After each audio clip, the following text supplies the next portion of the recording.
Hello everybody, so welcome back to my channel. I'm Holly if you are new here, and if you've been here before, hello, welcome back. Today we are in my hometown of Arcade, New York. Today we are going to be riding the Arcade and Attica train, Arcade and Attica Railroad, and it is Civil War days, which means they're gonna do like a Civil War like reenactment kind of thing, like along, like on the train and stuff. Like I'll show you.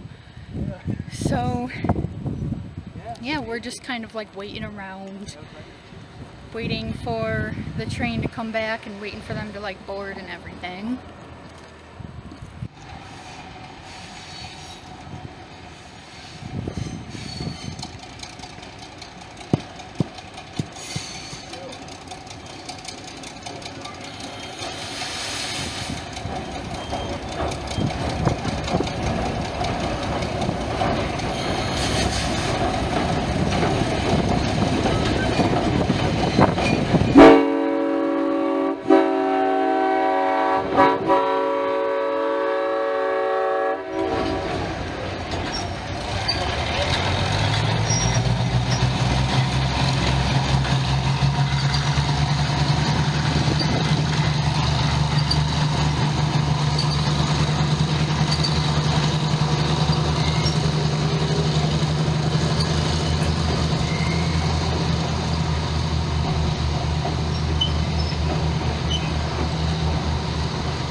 Push that side up. Let's go.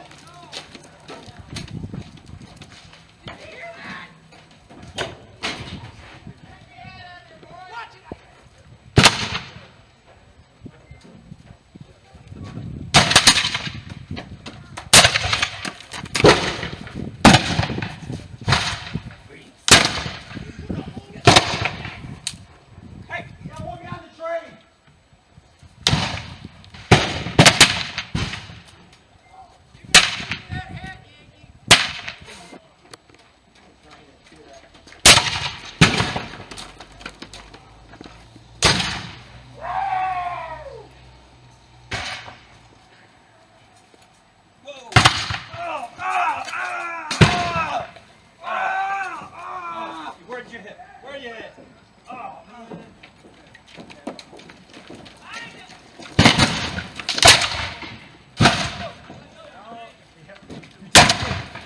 Pushing up.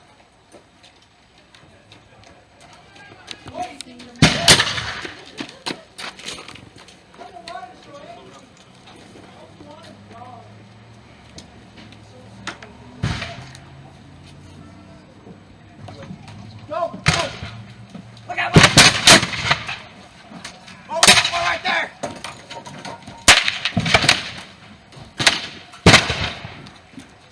Run yet, run! Now I got you. You go and concentrate.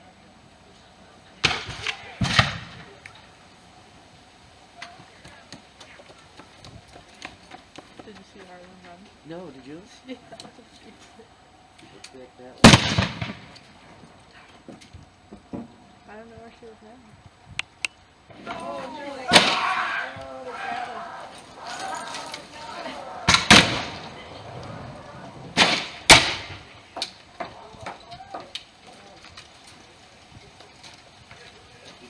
All of this for a hat.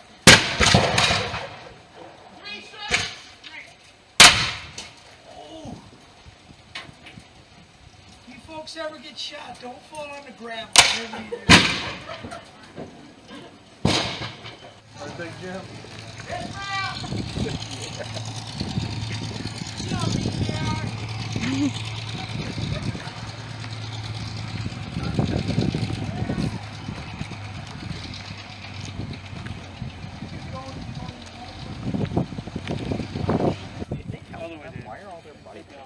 Come on, Dad. Come on. Come on. I'm sorry. I fell. You fell. Oh.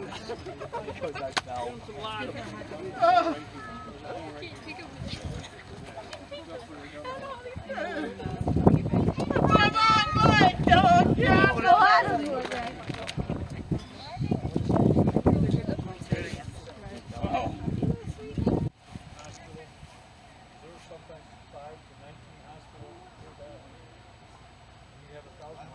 Just pulling the bullet out or anything like that, we have to amputate. We have to go about 1 inch to 2 inches above the bone.